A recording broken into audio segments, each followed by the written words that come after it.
Hello and welcome to On the Couch Conversations with Brenda Porter. Today's guest is Tom Jones. Uh-oh. Man, I love myself some Tom Jones. Oh, see, and I love myself some Brenda Porter. So we are both in good company here. Cheers. There we go. Cheers. Tom, I don't even know where to start with you because there's so much. Tom is an actor, a director, a musical.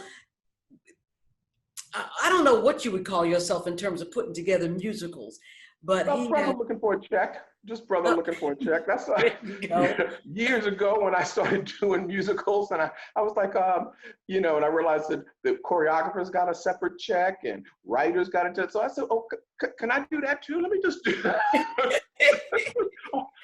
As they say, necessity is the mother of invention. So You have a company though that is focused on doing musicals, right? yeah, So tell me about your when I company. left I was with Jumanji from 1978 to 2000. And when I left there, I started a small production company called Via International, which then became Via Theatrical. And a lot of our mission was to create, not simply was to work with individual artists who were trying to come up with their own stuff. Because we realized that a lot of artists, individual artists, didn't have access to companies. They didn't have access to institutions, but they had resources in terms of putting the things together. So we started advising a lot of artists on that, as well as then working really seriously in music theater, and more specifically Black music theater. So for the last 18, 19 years, besides freelancing, been doing just a lot of that, developing musicals, in fact, the first thing we had in Via Theatrical was Body Snatchers, the musical, that we were working with some artists in LA. Again, chasing that check. And I actually liked the project, but there was something about that we worked on that for about a year and a half, 2 years. And then we started really working in terms of the development of new African-American musicals, et cetera, et cetera. So Jumanji, you said you were at Jumanji for from 78 to 2000, 22 yeah, years. I started the company with my family when I graduated from Amherst in 1978. And in fact, the name Jumanji came. J.O. was Jones, my last name. M.A. was Ma, my mother. A.N. is Andrea, my sister. D.I. was Diana, my other sister. And we said our motto at that point was, and the family is now, which became our family, but also the extended family of artists, et cetera. I mean, you worked with us a ton of times. But then we found out a year after we put it together, I was talking to, I think, the artistic director of the National Senegal Dance Theater. And it was like the old Civic Center in Atlanta. And it was a reception afterwards, and we were introduced. I said, oh, she said, so what do you do? And I said, well, yeah, I run a theater called Jumanji. She said, oh, Jumanji. I was like, oh, you heard of us. She said, no, in one of the ancient Senegalese dialects, it means people gather together in celebration. Wow. So here we had just put an amalgam of our families. Yeah. And a year later, we found out that it actually had some real resonance in terms of that. So that was that was our meager beginnings, and that was 78, 79 when we started. Well, people still talk about Jumanji and the work that you guys did. You guys did fabulous work, and it was a family. It was a place. I just had a conversation with Gary Yates, and we were talking about the Black theaters in Atlanta. There's like Jumanji was around for a long time. It was history. It was family. It was a place to go. It was a place that everybody wanted to go and wanted to see, wanted to work, wanted to be part of the family. And we don't have that now. I mean, I have my theater company. It hasn't grown to that. We have True Colors, and I think there's Keith Franklin has a company. And Rob Connor has Dominion Entertainment. There's producers. There are lots of producing companies, but we don't have that thing that we are missing. And there are enough Black theaters in town that I don't know what's missing. What was your formula?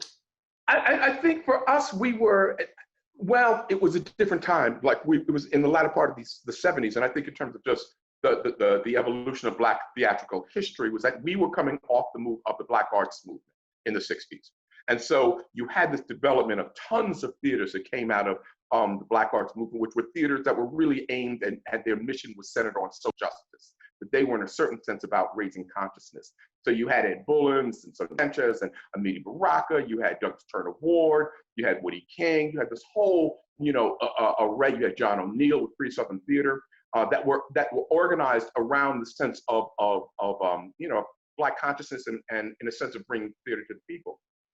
So for the next generation, then in the 70s came the Jumandis, Just Us, Ensemble Theater, Oakland Ensemble Theater, Bushfire, Freedom Theater. We were the second generation of theaters that we inherited the legacy from the New Federals, et cetera, from the theaters that were born out of the Black Arts Movement. So there was a different culture and a different time, and I think a different sense of mission, a different sense of institution building, that we thought our legacy was to continue to build institutions that serve the African-American community in a really particular way.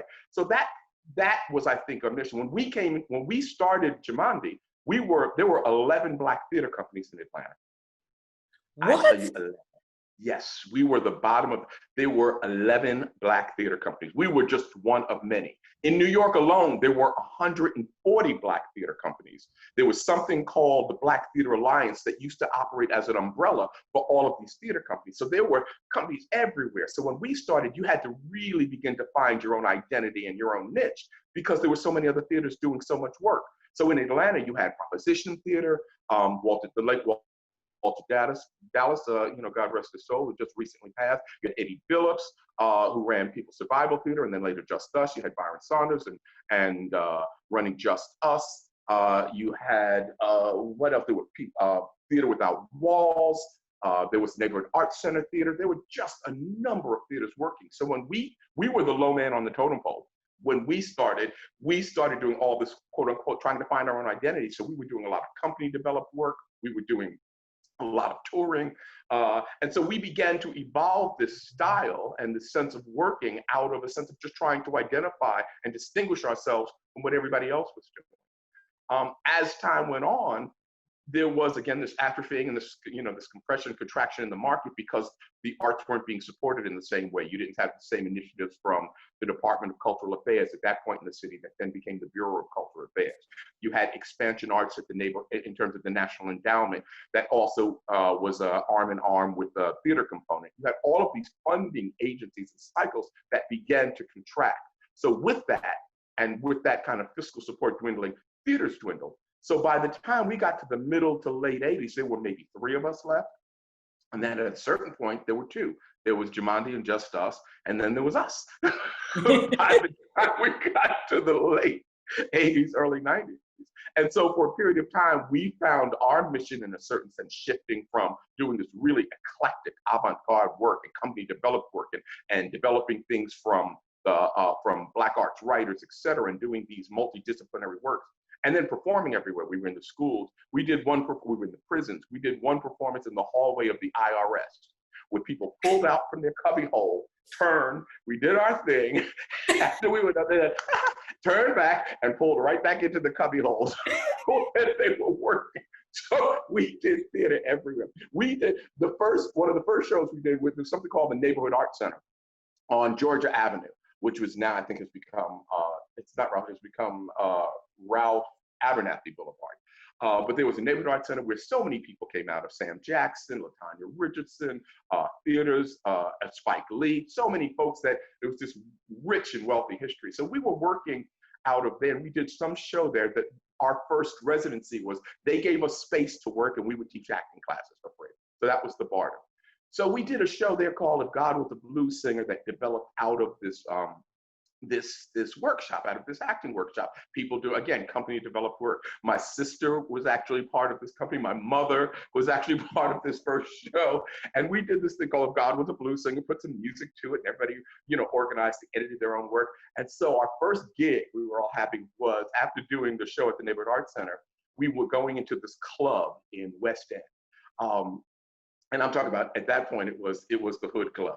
It was people coming in, they had, gold teeth and hats backwards and things pulled down and gangsters. And those were the women. So it was hardcore. So there was this one moment when one of the actresses had this moment. So we're in there, and it's during the happy hour on a Friday because we're going to bring theater to the people. And we started this in still. My mother's in the still. My sister's in the still. The vocalist is doing, and people are kind of warming up to it. So then they start this talking, and all you could hear is, well, "What's this talking shit?"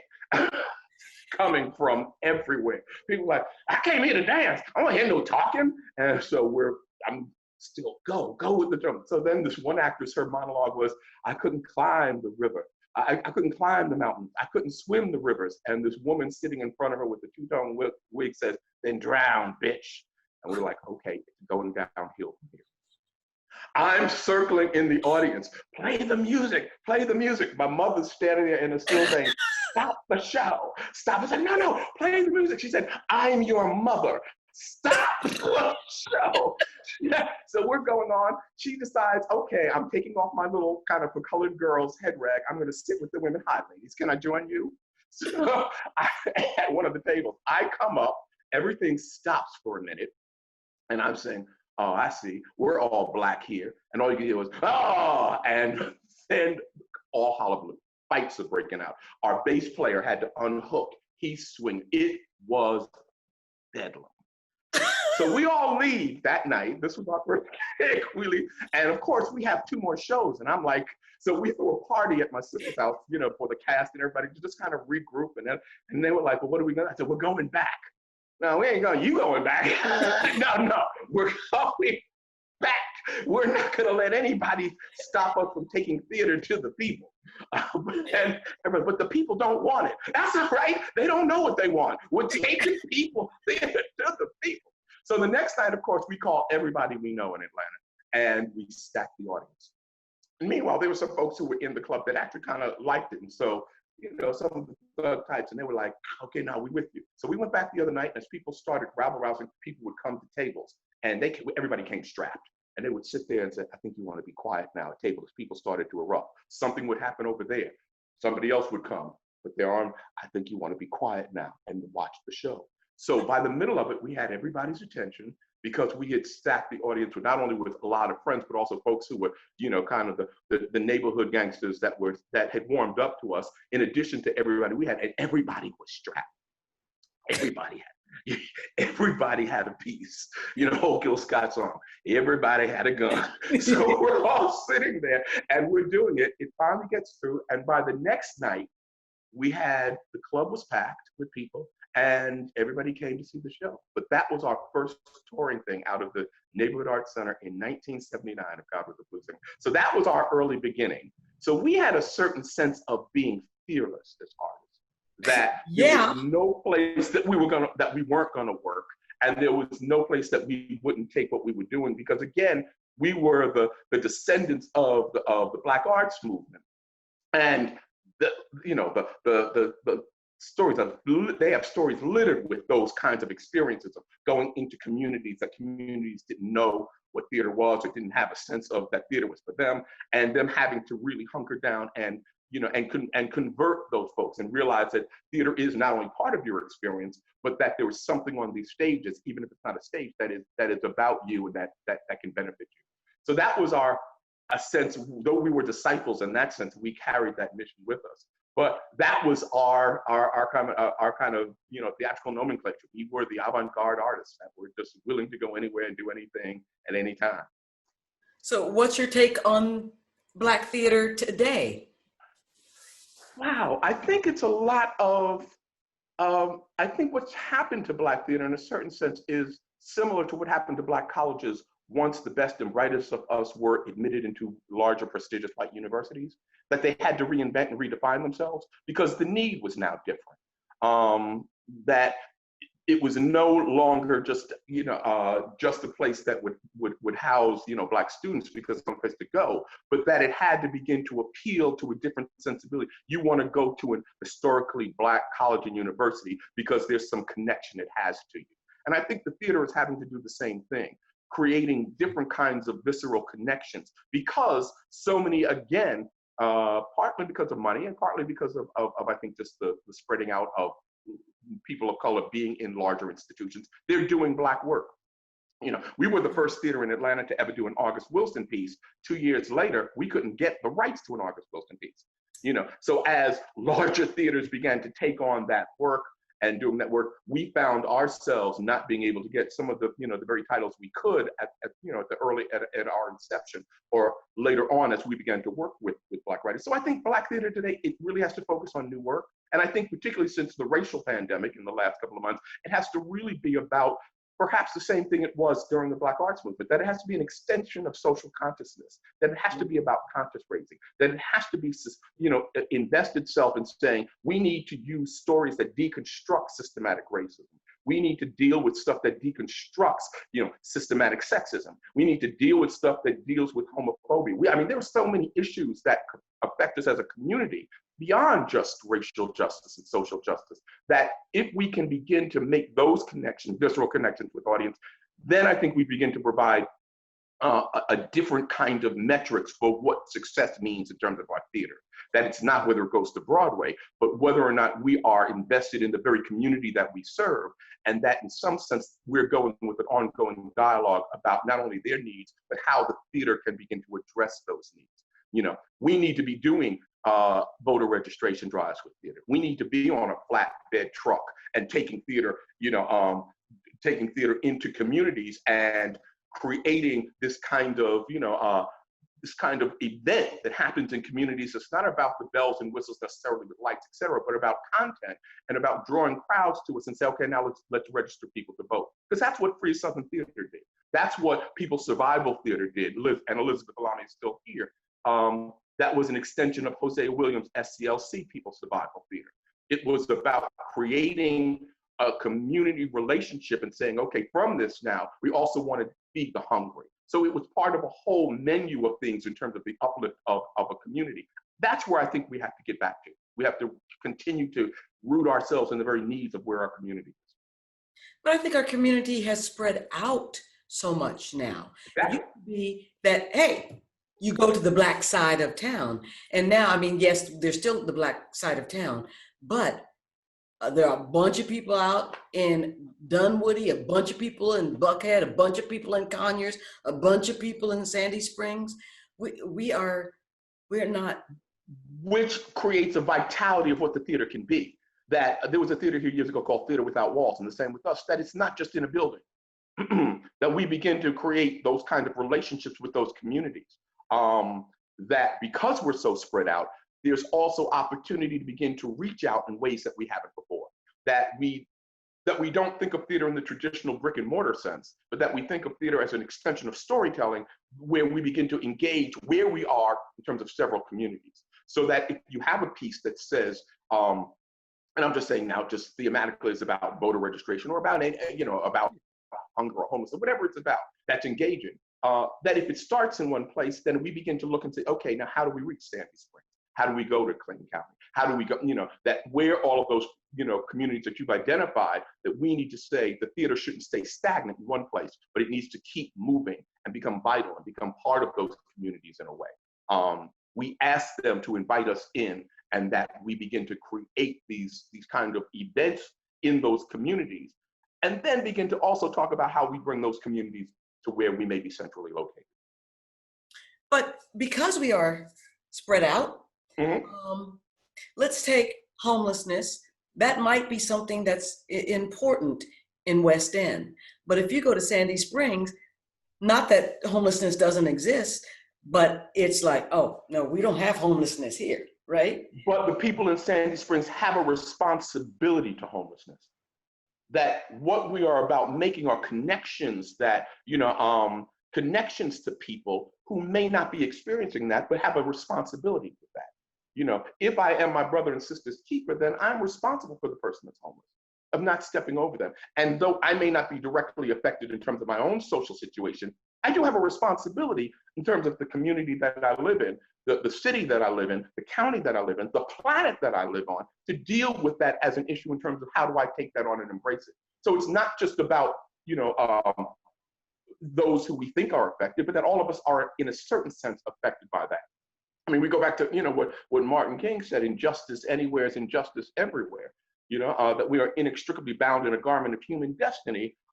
And what unconsciously, and what affects one affects us all. So to that extent, we are all a part of that, connected to that challenge. I remember in Jumondy years ago, we had a number of white subscribers, and one in particular that came and said, you know what, the thing that I enjoy most about coming to Jumondy and about Black theater is I would love to know more about Black people, but I just don't have the time. I thought that was just really kind of honest. It's like, I'm a father, I have 3 kids, I'm on the road 6-7 months. Where do I have, and when I'm on the road, I'm with people that don't look, that look like me. Where do I have these experiences? So if I come to the theater, it allows me to engage and to connect to things that on a normal day, I wouldn't have to. That's the vitality of it. So maybe I'm not thinking about homelessness, but if I see something about it, and then I have an opportunity at some point to do something about that in my community, in my place of privilege, the theater has opened a door to an opportunity to act as a human being that I may not have had. So it doesn't matter that in Sandy Springs, that issue doesn't exist. All they have to do is drive, 5 miles in either direction. It will. And what we're asking the theater to do is to incite, is to be a catalyst, is to be an agent, to be provocative, to be evocative, to open our eyes, to create, to knock down walls, to create boundaries and bridges to not only who we are as different ethnicities, but also to the community and the planet that we live in. That is, I think, the responsibility of what theater is. And at its best, what it can do is compel us to want to act in some way. Mm-hmm. I love it. Okay. So your VIA theatrics, theatricals, that's theatrical. Theatrical. The works that you do are original works, right? Yes. Yes. And do they address those social issues in that same way?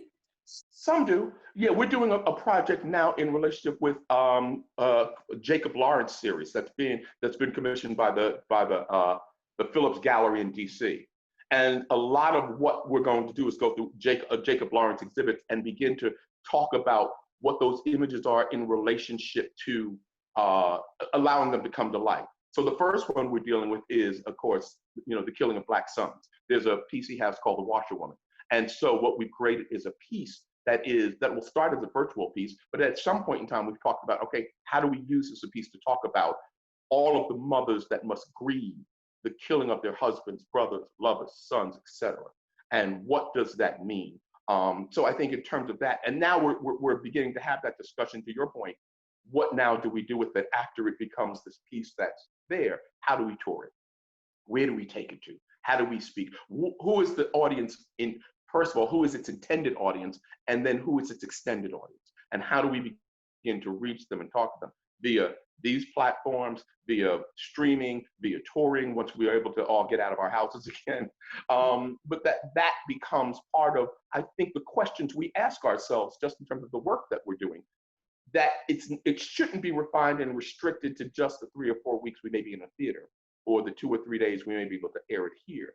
But should the piece have a life, and how is it that we can extend its life such that we are taking that on?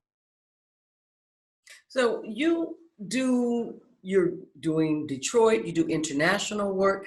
How do you see theater differ from place to place? Is it pretty monolithic across the US and internationally, or is theater different?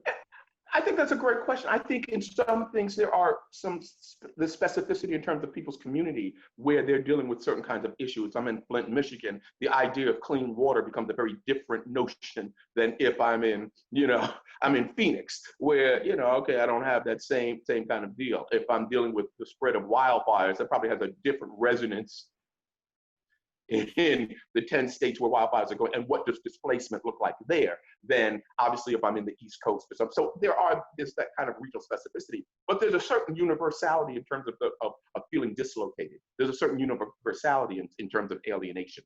So work that speak to that, even though I may not be dealing with the specific conditions, the themes that speaks to may speak to me in a particular way. I remember seeing years ago, because they're playing our song, I believe that was the piece, which was about old Yiddish love songs, right? It was a matinee. I was in New York and I went to see it. I realized there was a certain thing that had connected to them where people were singing along. They knew all of this. And I realized 50% of it went over my head. because I didn't, I wasn't connected in that sense of the culture. But the parts of it, and I had a great time, that I could realize, songs about the loss of a loved one, songs about connecting with your mother and father, songs that those things resonated with me. And I didn't have to be, understand Yiddish culture to understand that. That thing speaks to me in a way that's very specific, because I was dealing with the loss of a mother who had just died. I was, so those kinds of things that are universal in any culture, that the specificity of that idea resonates with me, because I think there was a universality in terms of human emotion, that it's not generic, and but that there's something very specific that I connected to. Those are the things that I think, even though there's things that are specific in the work that may be in regions, there's going to be a universality to the work, because if human beings, again, we're connected in a very unique way. We all go through periods of feeling alienated. We all go through our own pain. We all, and so those things that speak to that, I think we can connect to on that level. I'm not sure I answered your question, but I think that's what I see. Yeah. Okay. So my theater company, Impact Theater, one of our missions is to do thought-provoking work, in the hopes that people will see their connections and the universality of us all. And so thought-provoking puts you in a certain place. And there are plenty of people that say, I don't want to think right now. There's enough going on. We've got COVID. Right. We've got, all of our racial tensions and injustice. I don't want to think. I just want to have fun. So I think the distinction, everything is thought-provoking. Try not to think. You're going to be dead. You wake up dead, you won't be thinking. And who knows in terms of the afterlife. But the idea of being engaged, Richard Pryor or Kevin Hart or Dave Chappelle, or Adele Gibbons as stand-up comics, you may be laughing at that. Doesn't mean it's not thought-provoking. Doesn't mean they're not still speaking to something that has some real kind of social value. I mean, I think one of the best things I heard on racism was Dave Chappelle's bit on fried chicken.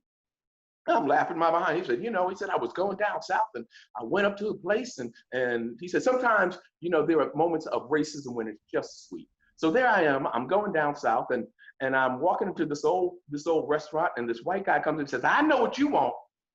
You want the chicken. And I was offended, because he was right. I did want the chicken. And I wanted to know, how did he know that I wanted the chicken? He said, well, it is not a stranger that you people and chicken are very fond of one another. And he says, here, I thought I liked chicken because it was juicy and sweet and tender. And now I realize I have a genetic predisposition to wanting chicken.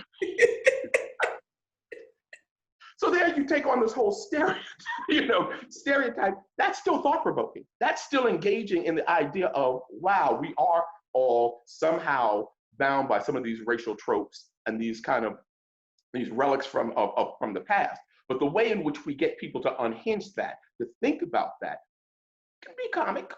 We have always used humor as a way to sum up. We use humor and the blues as a way to deal with this larger thing called depression. Because if you wake up every day and say, I'm oppressed, you ain't gonna get out of bed, or you ain't gonna make it to the plantation. So there's a way in which you have to organize your experience that allows you to cope. And so that's what art does. And whether people say, okay, you don't want something thought-provoking, fine, this is gonna be fun. And it could be. Doesn't mean it's not going to provoke thought. Doesn't mean it's not going to, lead them to where you want to in terms of creating, ways of thinking about issues. I remember years ago, Malcolm said, if I want you to take medicine, I'm not going to put a skull and crossbone on the bottle. That's probably going to prevent you from wanting to take it. What I am going to do is probably put it in a container that looks really appetizing and sweet. And you take it and that's really good. Oh, wow, I'm beginning to feel better about myself. That the medicine can be put in packages that become appealing and appetizing. So it doesn't mean that you're not being thought-provoking. It's saying, how is it that I bring people, to where it is that I want them to be? And maybe using ways that are non-traditional, using where they are to take them where they need to go. Mm-hmm. I think that's, regardless to how people feel about Tyler Perry's beginning work, I think that's one of the things that he did, was he was like, okay, let me get you where you are, and I hopefully can take you someplace else. Absolutely, because what he understood intrinsically is that we come from a tradition of minstrelsy and vaudeville. And I don't see that in a way that's derogatory. That's what he's doing. It's just New Age vaudeville. It's creating those same images that we've seen and say, okay, now let me wrap it around a kind of a religious iconography. You know, that at the center of it, what I want to deal is that it has a moral center of redemption and reconciliation. But the way I get you there is simple, because that's his message at the end of every piece that he has. You know, then they find Jesus and they, you know, and everything's kind of good. But there's a moment where he takes people in terms of their tragic circumstances and tries to guide them, because I think at some point in time, his spiritual and religious orthodoxy is what he's trying to convey, and what he wants you to get to. I want you to have a belief in God, that God fundamentally and that Jesus fundamentally will be able to redeem you and heal you. That's his mission. And that's his, you know, where he begins to use theater to do that. So whether it's Medea or whether it's comedy or whatever, he's going to start from that place, laugh you all the way up to that moment, and then bam, I'm going to drop this sense of what I want you to get out of it. Still the same journey. It's what we have always used in a certain sense. And so to somehow say Tyler is devoid of a message, or that it's just, I think is just not only sell him short, but also to discount what his view as an artist. Now you may not like his work, that's an aesthetic choice. But in terms of an artist having a social mission, he is very much rooted in that. You know, as I think all of us are, we all have a belief that we have something to say. How am I going to get you to listen to it? He's used that sense of vaudeville, the New Age vaudeville, you know, a sense to use that. The idea of dressing as a woman, the idea of having, you know, the captain who speaks Daniel's language. I told you that. Oh, come on, Mr. Brown. You know, all those things that we identify because we know they are, we recognize them as in our community. So therefore, we, in a certain sense, have a love there with them already. We intrinsically know. We don't have to think who they are as characters. We don't have to think about great, you know, Aristotelian tradition of, you know, the poetics, how you develop character. You know, we don't have to think about that. We know these people. They're our uncles, our cousins, our aunts, uncles, our mothers, our fathers. So we're immediately invested. And so therefore, it starts from that recognition and then walks us through. But that's no different from what's being done in the Black Arts Movement. And that was no different than what Tyler Perry did when he was standing backstage at Jumanji, you know, looking at Shonda Corelli and looking at Liz Omalami during Jar the Floor and a bunch of those things, how they did it and taking notes. He came from the tradition of a theater and saying, okay, I can use comedy as a means of taking people from point A to point B, you know, and he's wildly successful at it. But I don't think any of us are any different in terms of sense of saying. That's why I love musicals, because I can say things and do things in music very often that engage people from, again, being thought-provoking, that perhaps if I did it in a straight play or in a dramatic piece that they may, you know, they may put up walls or they may not be accepted to it. But if they swing into it, you know, that's like, yeah, you know, I do a song about the Freedom Rider, yeah, and all of a sudden I'm dealing with 1960s and voter registration and those, because we put a backbeat on. So there are a number of different ways in which, as they say, you can lead a horse to water, but you can't make them drink. Yeah, a number of ways of making those horses that maybe resistant drink.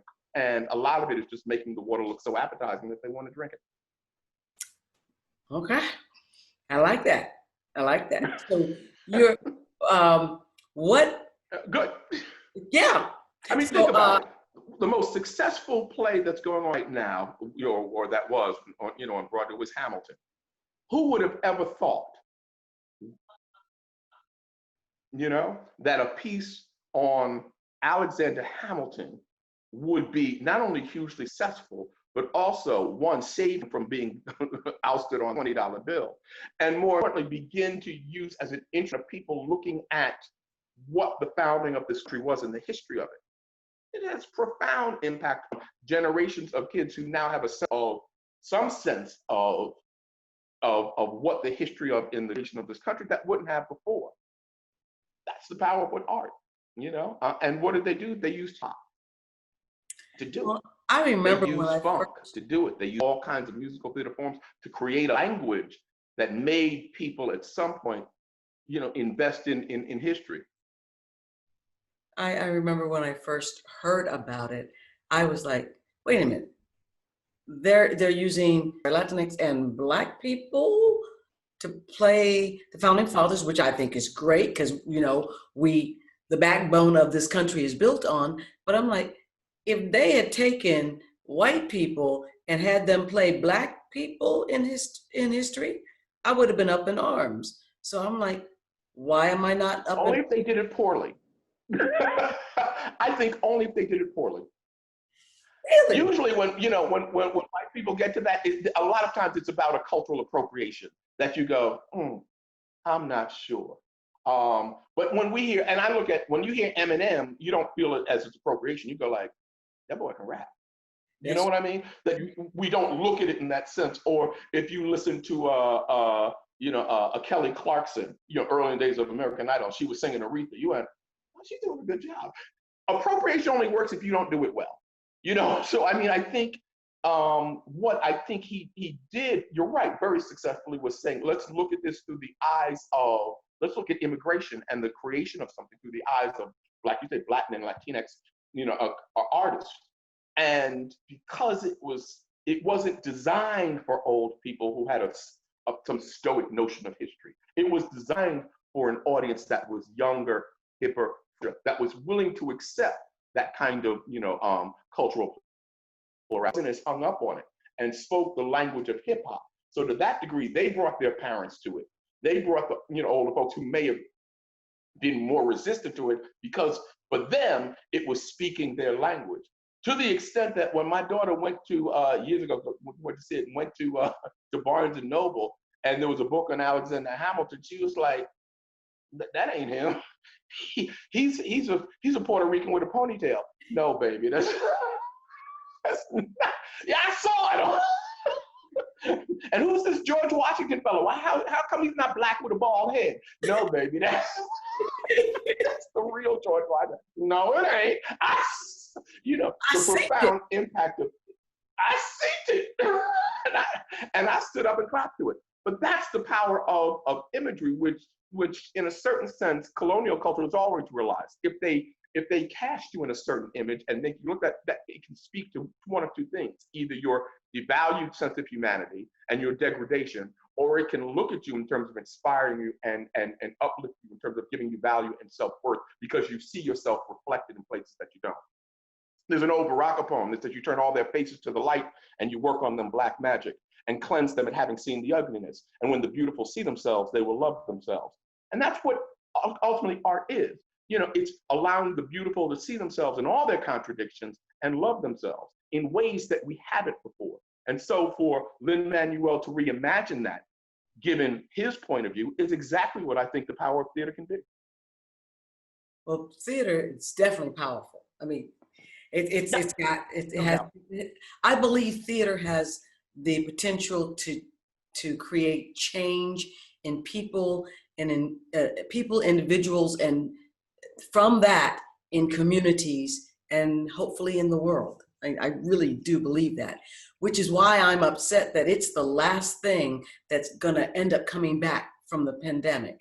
I mean, we have, we've got people getting back to work, restaurants starting to open up again, gyms are opening up again, sports, football is happening again, baseball, basketball, theater, no.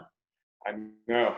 No, that is tragic. And part of what I think, I read an article in DC Weekly a couple of months ago that said there was a pandemic in the theater before there was a pandemic.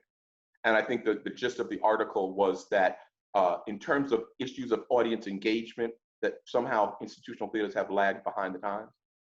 How is it that we speak to populations that aren't coming to the theater? How do we speak to younger people? How do we speak to our seniors? How do we speak to those who may, from an economic point of view, may not have $180? How do we begin to engage those audiences? And I think maybe in this time, Ralph Ellison said, in Invisible Man, hibernation is a covert preparation for an overt act. And maybe that's what this COVID moment is, that it's a moment for us as artists to think, to hibernate, to think of, okay, how do we reimagine the theater? Not only in these times when we come out, so that we're engaging audience in the very things that you and I are talking about, knowing that we may be the last things to come back on board. And how is it that we can imagine ourselves, even in this time of creating theater, not beyond just the Zoom content, how do we create ideas of theater? Because I think that will invigorate the theater even when we can come back to it. If I'm thinking of ways to reach you now, when I can't reach you, imagine when you can come. So if we're thinking of those kind of strategies, those kind of things, then I think the theater not only will be stronger, because the need for people to reconnect will always be there, but that we as artists have kind of lit a flame and created a way of, using our theatrical imagination to fuel the work that we're doing on stage in ways that we hadn't thought before. So I think that's our job right now. And I think you're right. Theater can not only change the world, but I never thought a play could change the world. What I thought the power of a play or a musical or any piece of art could do was to could ask you a powerful question. That at art at its height, that if it makes you ask the powerful question, and that if I'm compelled to answer that, the act of answering that question is what's transformative. It's what changes me. That I'm engaged now in the act of doing something about what it is that with the question that's been posed to me. And I think that's what theater can do. That's the height of, I think, what theater can do. The wonderful thing I love about Hamilton at the end is is the question he asks, who tells your story?